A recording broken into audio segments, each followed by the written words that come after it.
নমস্কার বন্ধুরা, welcome back to my channel Champa রান্নাঘর। আজ আমি আপনাদের সঙ্গে শেয়ার করব একদম সহজ পদ্ধতিতে আর দুর্দান্ত স্বাদের পিঠের রেসিপি। এতটাই সহজ পিঠে আগে আপনি কোনোদিন বানাননি বা বানিয়ে খাননি। তাহলে চলুন বন্ধুরা, দেখে নিয়ে আমার আজকের এই সহজ আর স্পেশাল পিঠের রেসিপি। এটা বানানোর জন্য এখানে আমি ব্যবহার করেছি গোবিন্দভোগ চাল। আপনারা চাইলে যে কোনো আতপ চালে কিন্তু এটা করতে পারেন, তবে সিদ্ধ চালে কিন্তু এই পিঠেটা একদমই ভালো হয় না বন্ধুরা। তো চালটাকে প্রথমে আমি খুব ভালো করে ধুয়ে নিচ্ছি।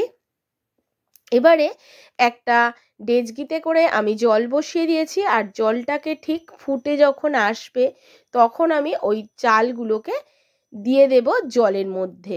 অর্থাৎ যখন ফুটতে শুরু করবে ঠিক তার আগেই কিন্তু গরম জলের মধ্যে চালগুলোকে দিয়ে দিতে হবে। এবারে চালগুলোকে দিয়ে এই অবস্থায় রেখে দিতে হবে। চালগুলোকে দেওয়ার বেশ 2 থেকে 3 মিনিট পরে আবার যখন জলটা ফোটা স্টার্ট হবে, চালগুলো আর জলটা ফোটা স্টার্ট হবে, তখন কিন্তু এটাকে ঢাকা চাপা দিয়ে গ্যাস অফ করে রেখে দিতে হবে 5 মিনিটের জন্য। দেখুন, ঠিক যখন এই চাল সমেত জলটা ফোটা শুরু করবে তখনই কিন্তু গ্যাসের ফ্লেমটাকে অফ করে দিতে হবে আর ঢাকা চাপা দিয়ে রেখে দিতে হবে। 5 মিনিট পরে ফিরে এলাম। দেখুন চালগুলো ভিজে কত সুন্দর হয়ে গেছে, আর এখনও কিন্তু জলগুলো উষ্ণ গরম আছে। বেশিক্ষণ এই অবস্থায় রাখা যাবে না, মাত্র 5 মিনিট রেখে দিতে হবে। আপনারা বুঝতে পারছেন চালের অবস্থাটা কীরকম আছে। চালটা কিন্তু একদমই ফুটে যায়নি। যখন চাল সমেত জলটা হালকা ফুটে উঠবে তখনই কিন্তু ঢাকা চাপা দিয়ে 5 মিনিট রেখে দিতে হবে। আবারও বলে দিলাম বন্ধুরা। এবারে দেখুন, এটাকে মিক্সিতে আমি পেস্ট করে নেব। এখন চালটা কিন্তু হালকা হালকা গরম আছে, হাত ছোঁয়া গরম যেটাকে বলে। এবারে সেই গরম জলটা একটু দিলাম, দিয়ে এটাকে একটা মিহি পেস্ট বানিয়ে নিতে হবে। আর দেখুন বন্ধুরা, একেবারে একটা মিহি পেস্ট করে নিয়ে আমি চলে এসেছি। আরও যেইটুকু বাকি আছে চাল পেস্ট করতে, সেটাকেও পেস্ট করে নিয়ে চলে আসব। চামচ দিয়ে একটু আমি দেখিয়ে দেবো যে চালের পেস্টটা কেমন হয়েছে। দেখুন বন্ধুরা, এখন যেটুকু চাল আছে সেটুকুকেও পেস্ট করে নিয়ে চলে এলাম। এখানে আমি 250 গ্রাম চাল ভিজিয়ে রেখেছিলাম। 250 গ্রাম চালের পেস্টটা এতটা হয়েছে। এবারে খুব ভালো করে ফেটিয়ে নিতে হবে এই চালের ব্যাটারটাকে। দেখতেই পাচ্ছেন বন্ধুরা এর ঘনত্বটা। আর হ্যান্ড হুইস্কি দিয়ে খুব ভালো করে আমি এটাকে ফাটিয়ে নিচ্ছি। এতে কিন্তু পিঠেগুলো খুব সুন্দর হবে। আর দেখুন বন্ধুরা, ফেটানোর পরে চালের পেস্টটা ঠিক এই রকম হয়ে গেছে। এখন একটা হাতার সাহায্যে দেখিয়ে দিচ্ছি এর ঘনত্বটা ঠিক কেমন আছে বন্ধুরা। এখন আমি এর মধ্যে মিশিয়ে দেব পরিমাণ মতো লবণ। লবণ দিয়ে খুব ভালো করে আবারও একটু এটাকে ফেটিয়ে নিতে হবে। যত ফেটাবেন পিঠেগুলো ততটাই সুন্দর হবে। প্রায় মিনিট 5 ধরে আমি খুব ভালো করে ফেটিয়ে নিয়েছি। এই পর্যন্ত ভিডিওটি দেখছেন অথচ একটাও লাইক করেননি, প্লিজ একটা লাইক করে দেবেন। আর যদি ভিডিওটি একটুও কোথাও ভালো লেগে থাকে অবশ্যই সাবস্ক্রাইব করবে, পাশে থাকবেন, আর আপনি কমেন্ট করে জানাবেন কোথা থেকে আমার ভিডিওটি দেখছেন। এবারে আমি এর মধ্যে দিয়ে দিয়েছি বেকিং পাউডার, আর তার মধ্যে 2 ফোঁটা মতো জল দিয়ে বেকিং পাউডারটাকে অ্যাক্টিভেট করে নিয়ে খুব ভালো করে আবারও চালের সাথে ব্যাটারের সাথে মিশিয়ে দিচ্ছি। আমার শরীরটা খারাপ হওয়ার দরুন বন্ধুরা ভয়েস দিতে খুবই অসুবিধা হচ্ছে। প্লিজ বন্ধুরা ক্ষমা করে দেবেন, আর একটু কষ্ট করে ভয়েসটাকে শুনে নেবেন। ব্যাটারের ঘনত্বটা ঠিক এখন এরকম হয়েছে। আর বেশিক্ষণ রাখা যাবে না, যেহেতু আমি এখানে বেকিং পাউডার দিয়ে দিয়েছি। এবারে চলে যাব চুলায়। একটা কড়া বসিয়ে নিয়েছি, আর কড়ার মধ্যে 2 ফোঁটা মতো সাদা তেল দিয়ে খুব ভালো করে তেলটাকে ব্রাশ করে নিতে হবে। আর প্রথমে কড়াটাকে খুব ভালো করে গরম করে নিতে হবে বন্ধুরা। খুব ভালো করে যখন ব্রাশ করা হয়ে গেছে, এবার ওই হাতার সাহায্যে ব্যাটারটাকে আবারও একটু মিশিয়ে নিতে হবে খুব ভালো করে। যতবার আপনি কড়াতে ব্যাটারটা দেবেন ততবারই মিশিয়ে নিয়ে তারপরে ব্যাটারটাকে কড়ার মধ্যে দেবেন। আর ছোট ছোট বাতাসার সাহায্যে আমি এই পিঠেগুলোকে বানিয়ে নেব। আপনারা চাইলে একটু বড় করতে পারেন, আমি ঠিক এই রকম ছোট ছোট বানিয়ে নিচ্ছি একদম বাতাসা সাইজের। আর এই পিঠেটার নাম হচ্ছে বাতাসা পিঠা। এটা খেতে টেস্টি হয় আর খুবই দুর্দান্ত খেতে হয় বন্ধুরা।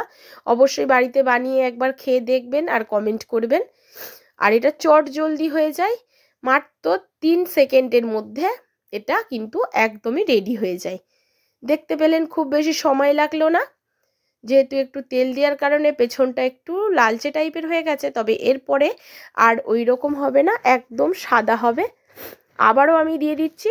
প্রত্যেকবারেই কিন্তু তেল ব্রাশ করার কোনো দরকার নেই, একবারই তেল ব্রাশ করলে এখন আপনি 5-7 বার পিঠে বানিয়ে নিতে পারবেন একই কড়াই। আর দেখুন কত সুন্দর উঠে যাচ্ছে বন্ধুরা, একদম বাতাসার মতো দেখতে আর সাদা। দেখুন বাতাসার কিন্তু কোনো রকম সাইজ হয় না, কোনোটা ছোট কোনোটা বড় হয়ে থাকে। এইভাবে সমস্ত পিঠেগুলোকেই আমি বানিয়ে নিয়ে চলে আসব। দেখুন বন্ধুরা, প্লিজ বন্ধুরা আমার সাথে থাকবেন, পাশে থাকবেন আর আমাকে সাপোর্ট করবেন। প্লিজ প্লিজ বন্ধুরা আমাকে সাপোর্ট করবেন, পাশে থাকবেন। আর আমার আজকের এই পিঠে রেসিপি আপনাদের কেমন লাগছে অবশ্যই কিন্তু কমেন্টের মাধ্যমে জানিয়ে দেবেন। এবারে চলে যাব পরের প্রসেসে। এখন দেখুন চুলাতে আমি একটা প্যান বসিয়ে নিয়েছি আর তার মধ্যে দিয়ে দিচ্ছি 500 গ্রাম লিকুইড দুধ। এখন এই দুধটাকে একটু হালকা গরম করে নেব আর এর মধ্যে আমি একটা 10 টাকার দুধের প্যাকেট মিশিয়ে দিচ্ছি। প্যাকেটটাকে আগে কাটা হয়ে গেছিলো বলে প্যাকেটটা দেখাতে পারিনি। তো 10 টাকার দুধের প্যাকেটে যে কোয়ান্টিটি দুধ থাকে ততটাই মিশিয়ে দিয়েছি। দেওয়ার পরে খুব ভালো করে লিকুইড দুধের সাথে এটাকে মিশিয়ে ফেলতে হবে। মেশানো হয়ে গেলে বন্ধুরা এর মধ্যে 2টো এলাচ দিয়ে দেবো। আর বাটিতে একটু দুধ লেগেছিল সেই কারণে একটু দুধটা দিয়ে বাটিটাকে একটু ধুয়ে নিলাম। এবারে এলাচ দেওয়ার পর দিয়ে দিচ্ছি হাফ বাটি চিনি। অনেকেই বলেন ফুটন্ত দুধের মধ্যে যদি গুড় দেওয়া হয় সেক্ষেত্রে কিন্তু দুধটা ফেটে যাওয়ার সম্ভাবনা থাকে, সেজন্য আমি অল্প চিনি দিয়েছি যাতে পিঠের মধ্যে মিষ্টিগুলো ঢোকে। দুধটা যখন ফুটে উঠেছে তখন কিন্তু আমি পিঠেটা দিয়ে দিয়েছি। এই সময় কিন্তু চিনি দিয়ে রেখেছিলাম। এতে কিন্তু আমি গুড়েরও টেস্ট পাবো, তার জন্যে 2 থেকে 3 মিনিট মতো এটাকে হাই ফ্লেমে ফুটিয়ে নেবো। পিঠে দেওয়ার পরে খুব বেশি ফোটানোর দরকার নেই, মাত্র 3 থেকে 4 মিনিট হাই ফ্লেমে ফোটাবেন। এতে কিন্তু খুব ভালো করে দুধটা কিন্তু পিঠের মধ্যে ঢুকে যাবে। এবারে গ্যাসের ফ্লেমটাকে অফ করে দেবো, দিয়ে এটাকে ঢাকা চাপা দিয়ে রেখে দেবো। আর বন্ধুরা কোনো পিঠেই কিন্তু ফেটে বা ভেঙে যাবে না, একদম আস্ত গোটাই থাকবে। দেখতেই পাচ্ছেন বন্ধুরা কতটা সুন্দর হয়েছে পিঠেগুলো। এবারে এটাকে ঢাকা চাপা দিয়ে গ্যাসের ফ্লেমটাকে অফ করে রেখে দেব।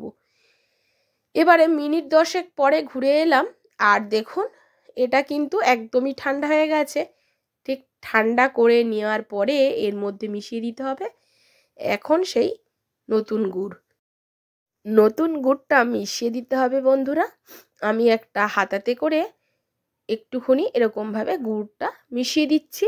অল্প অল্প মিষ্টি আসে, তো এবারে মিষ্টিটাকে একটু বুঝে শুনে দিতে হবে, এতে কিন্তু নতুন গুড়ের টেস্টটাও পাওয়া যাবে আর এই পিঠেগুলো খেতেও কিন্তু বেশ টেস্টি লাগবে।